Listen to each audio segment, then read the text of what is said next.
What we're going to do is we're going to learn a spiritual path. And the spiritual path can be embodied by all of us.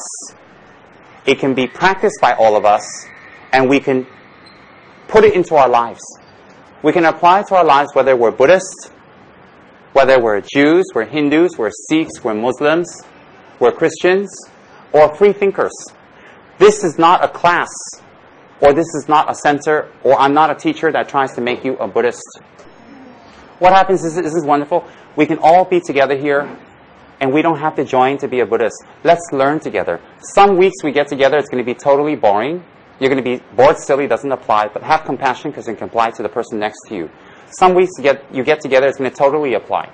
Sometimes you're going to come here happy, sometimes you can come here unhappy. Whatever it is, we learn a way to become happy.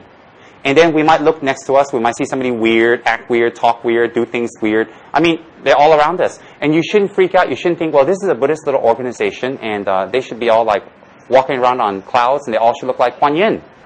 No. If you all look like Kuan Yin and act like Kuan Yin, you all don't need to be here. You're going to be in a cloud somewhere or hanging out in a temple waiting for your ang bao. That's what I'll do if I'm Kuan Yin, wait for my ang bao. Right? But in a hospital, why are you sick when people, why are you surprised when people are sick?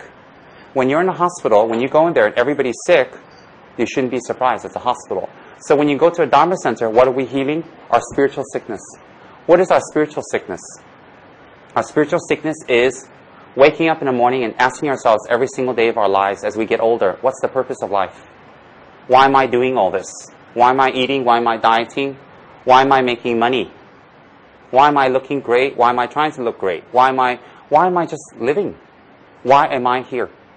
Every single day, and that question gets bigger and bigger and bigger and bigger and bigger, and it becomes more annoying.